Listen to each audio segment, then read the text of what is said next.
Hi, my name is Joseph Rowan, and I'm doing this video to tell you what I think of who really hacked the 2016 presidential election. I firmly believe it was Barack Obama and Hillary Clinton. And in this video, I'm going to try and give you a detailed analysis of the events before, during, and after the 2016 presidential election. Now, watch the entire video and feel free to comment after you watch the video and tell me what you think. Alright, let's start on 2015. March 26, 2015, Jerusalem Post reports Obama campaign interference backfired. Former Obama political operative Jeremy Bird. In response to Netanyahu's speech to Congress, this later was a story in the Washington Times around July 12, 2016. Obama sent $350,000 of our taxpayer money to One Voice. Now, this is the beginning of how Obama tries to steal elections. Alright? April 12, 2015, Clinton announces her run for president via video message. Shortly after, gets criticized for not enough one-on-one interviews. Many minutes shown to chase the Scooby van. You probably heard about that. Why do a video instead of in front of a crowd? Does that seem odd to you? Alright, let's go further.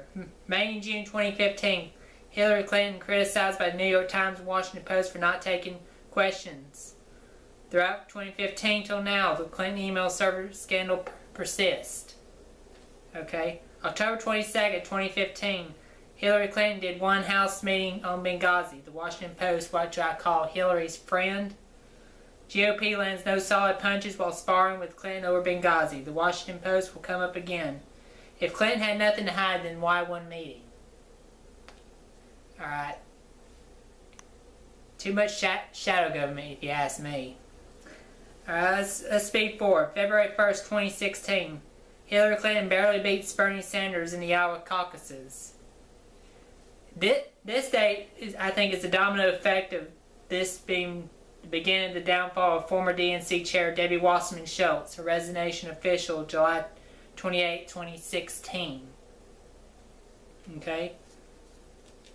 February 9th, 2016, New Hampshire primary. Trump wins his first primary, so does Bernie Sanders. Okay? I had that date to know I'm getting it down to the hour, alright? February 13th, 2016, Justice Scalia dies, changing the South Carolina debate. Alright, 3 days later, February 16th, 2016, here's where Obama, I believe, knew the 2016 election was rigged. CBS, Obama said Trump will not be president. Now, here's the kicker. Trump wasn't the clear frontrunner yet. South Carolina had not voted yet at the time. How would you make such a statement in Rancho Mirage, California? He wasn't the nominee yet. Alright? February 20th, 2016, Trump wins South Carolina, becoming the established frontrunner for the Republican nomination for president. Alright? March 1st, Donald Trump dominates Super Tuesday. Alright, March 5th, 2016, WikiLeaks revealed about this date that Donna Brazile sent email to John Podesta on a debate question which happened to be asked in March 9th Miami, Florida debate. The heads-up email that ultimately led to her dismissal from CNN October 31st, 2016, according to the New York Times. Alright, let's move it forward 6 days later. March 11th, 2016, Senator Orrin Hatch said of Merrick Garland that he was a fine man, according to the New Republic and Newsmax. Obama had to have taken a pounce at hearing what Senator Orrin Hatch had to say. 5 days later, March 16th, 2016, Obama nominates Merrick Garland to the Supreme Court, according to the Washington Post and about every newspaper in America at that time. April 2016, Clinton begins to vet running mate candidates likely before the April 26th, third Super Tuesday dubbed IKEA primary, according to The Guardian. Now, doesn't it sound odd that you would try to nominate a vice president before the primaries are sewn up? She didn't really win the primaries till June 6, 2016, when the Associated Press and NBC reports Clinton became the Democratic Party nominee. Alright?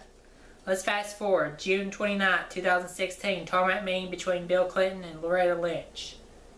Now, there's a reason you would have a meeting at the tarmac for two reasons.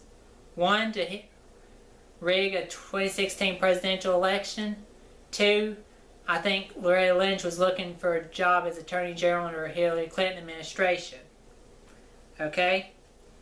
Let's fast forward July 2nd. FBI agents complete investigation by interviewing Hillary Clinton at FBI headquarters, according to the New York Times. Okay? The election was rigged even then. Peter Strzok was in that meeting, probably. What? I think FBI Strzok knew the election was tampered with, so. Let's fast forward 3 days later. July 5th, 2016, James Comey in that infamous press conference. James Comey announces no criminal charges. Now that smells odd to me, okay? 2 days after that infamous press conference James Comey gave, he leaves the Republican Party, according to C-SPAN. Alright? James Comey knew the election was tampered with even then. Alright, I'm going to move back. May 11, 2016, Bill O'Reilly reports on Bernie Sanders beating Clinton in West Virginia. Clinton cautious on interviews. Now, why is that event so important? West Virginia borders Ohio and Pennsylvania, two states that Trump won. The coal miners incident. Alright. Let's think about that for a few minutes, but let me go further. July 28, 2016, Debbie Wasserman Schultz is out as DNC chair for rigging primaries for Hillary Clinton. Works for the Clinton campaign. Same day Clinton gives her acceptance speech, also gives her weird reaction to the balloon drop. Alright? The weird reaction to the balloon drop, that's a health issue that would come a couple months later, okay? July 28, 2016, Keir Khan's speech is famous. Did Khan have one meeting with President Trump before that speech? Probably not. No. Would he even have a sit down to test his beliefs on President Trump? I don't think Khan would want to sit down with President Trump right now. Alright? Let's fast forward. August 4th, 2016, the Daily Conversation posted on whitehouse.gov. A 3-minute 52 clip on YouTube. Donald Trump said the election was rigged against him. Obama dismissed what Donald Trump said. Obama said, I don't know where to start on answering this question. Of course, the elections will not be rigged. What does that mean? The federal government doesn't run the election process. Okay, the elections are not rigged according to Obama. August 4th. Alright, let's fast forward. August 25th, 2016, New York Times reports Clinton gave a speech criticizing Trump's campaign for using racist lies and allowing the alt-right to gain prominence. Okay. September 9th, 2016, New York Times, NPR News reports Clinton made the deplorables comment. Now those two events right there should have ended any presidential campaign. Alright? Let's go 2 days later after September 9th, 2016. September 11th, 2016, Hillary Clinton collapses for the world to see, raises health issues. Those three events would end any presidential campaign. Did DNC say, let's drop Hillary Clinton, name a new nominee for the election? Alright? Too late for that. Let's fast forward 10 days later, September 21st, 2016. Obama meets with Robert Wolf, his longtime friend and donor, before Obama gave a speech to the U.S. Africa Business Forum. Wolf rightfully shows concern about the 2016 race. Obama says, you know she's going to be okay. Obama replied with typical reserve, don't worry, she's got this. This is according to C-SPAN and the book Shattered, which I have right here. Alright? Now why is this September 21st, 2016 conversation important, you may ask? Alright? How would former President Obama know she was going to be okay? Obama was also caught on video on record, especially out in California and outside the White House, that he believed Donald Trump would not be president. You had the former FBI Director James Comey exonerate Hillary Clinton 2 months before in the infamous press conference. You had the infamous tarp meeting between Lynch and Bill Clinton, the basket deplorables comment I mean, how would you know everything would be okay with 3 political missteps? I mean, does it sound strange so far? Alright, let's go a little bit further. August 4th, 2016, Mike Pence beats Tim Kaine in the vice presidential debate. Now, I believe that the Democrats are running nervous and the Trump campaign was gaining momentum. So I believe that the Hillary campaign and somebody in the FBI like Peter Strzok was the one that leaked to the Washington Post Clinton's friend. On October 7, 2016, Washington Post releases Access Hollywood tape severely hurting Trump. Now, next day, October 8, 2016, Donald Trump refuses to step aside. Alright? October 9th, 2016, Donald Trump gives strong second debate performance, which everyone thought he was dead, which he wasn't. Why didn't Hillary Clinton step aside with her health issues and the deplorables comment? You see where I'm getting at here? Alright? Let's go a little bit further. Obama says in October 2016, what we haven't seen before, I think somebody's questioning the integrity of elections and the will of the people, to Jimmy Kimmel. Okay, did Obama forget the 2000 election? I bet a question on questioning the integrity of elections was asked then. Would any real constitutional lawyer or law student know Bush versus Gore 2000? Then he says after a Trump tweet, at least I will go down as a president. Okay, I think Obama knew the election was rigged before election day. I feel Obama's treating us as stupid. This is according to the Inside Edition. Alright, let's go a little bit further. October 18th, 2016, ABC News. Obama said, I'd advise Mr. Trump to stop whining and go try and make his case to get votes. Rig America's elections because they are so impossible, because they are so decentralized. No evidence of hacking before. Completely changes his tune 2 months later. Alright?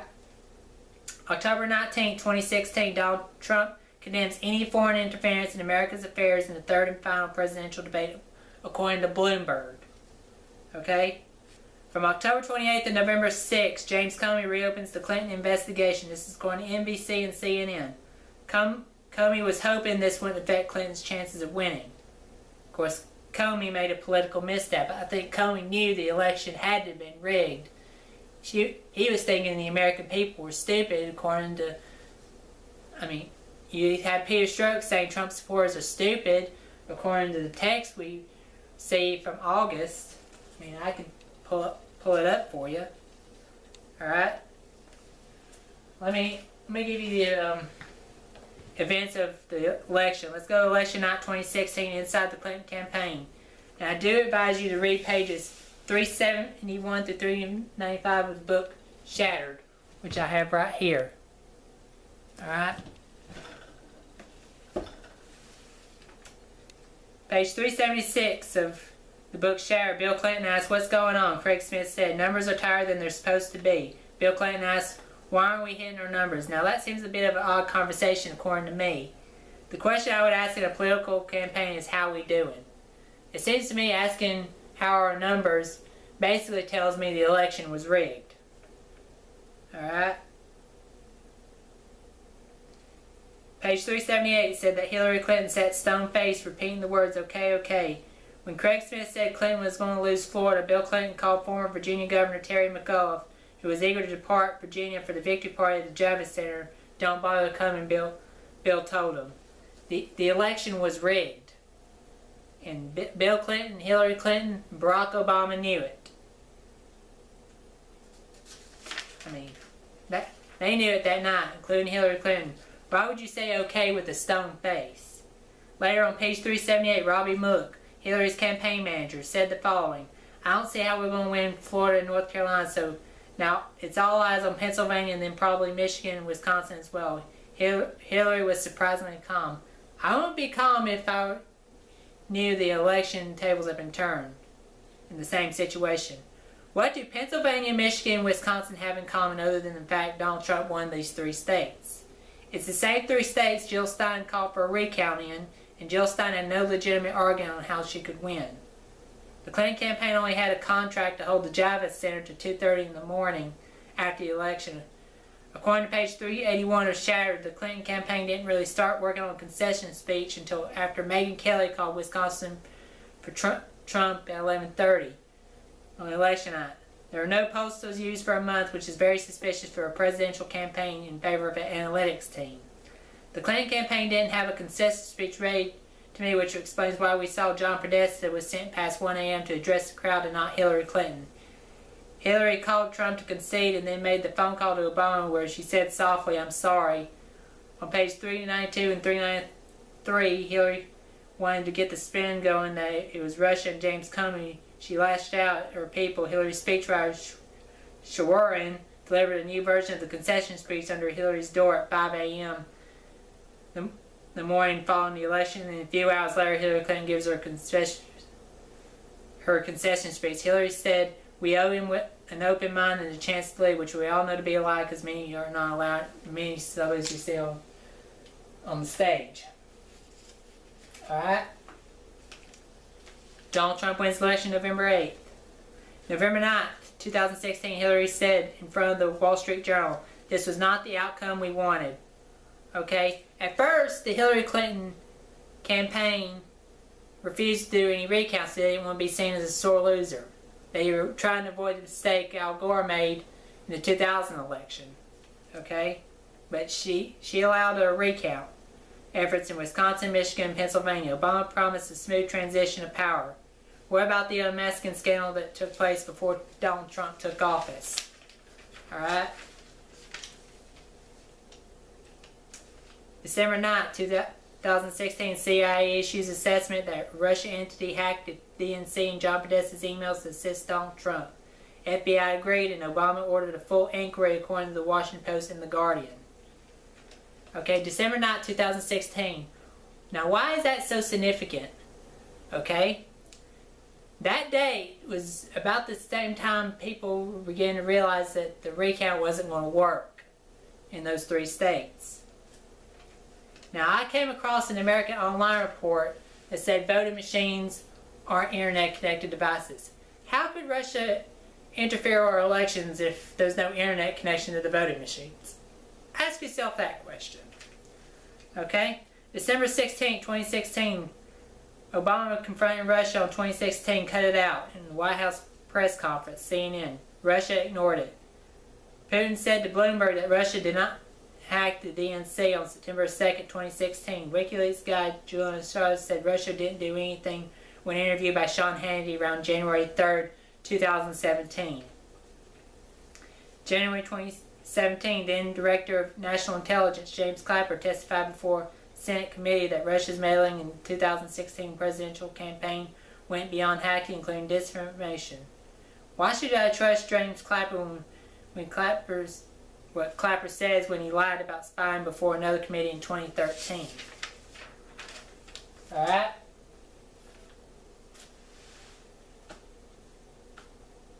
Obama and Clinton knew the election was rigged. Why would you do a recount in 3 states? I mean, let me bring up another name here. J. Alex Haldeman was the same man who testified before the Senate on June 21st, 2017 on election tampering. Technically, Haldeman was right about election tampering, but the criminals is Hillary Clinton and Barack Obama. Here's another anomaly I haven't been able to explain.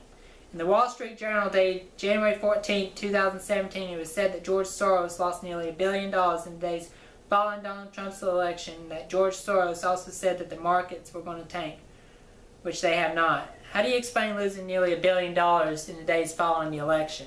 Did they fund Jill Stein's recount efforts? Okay. Alright. Now why does... There are those on the right that believe that George Soros has been helping rig president elections for a good while. George Soros said to the Washington Post back in 2004 trying to make the case of why George W. Bush shouldn't be reelected, and he failed miserably. George Soros doesn't like the Republican Party, and Soros isn't well liked in Russia on a few accounts I've read. George Soros is one of the top 5 major contributors to the Democratic Party. Why would you lose nearly $1 billion in such a short amount of time?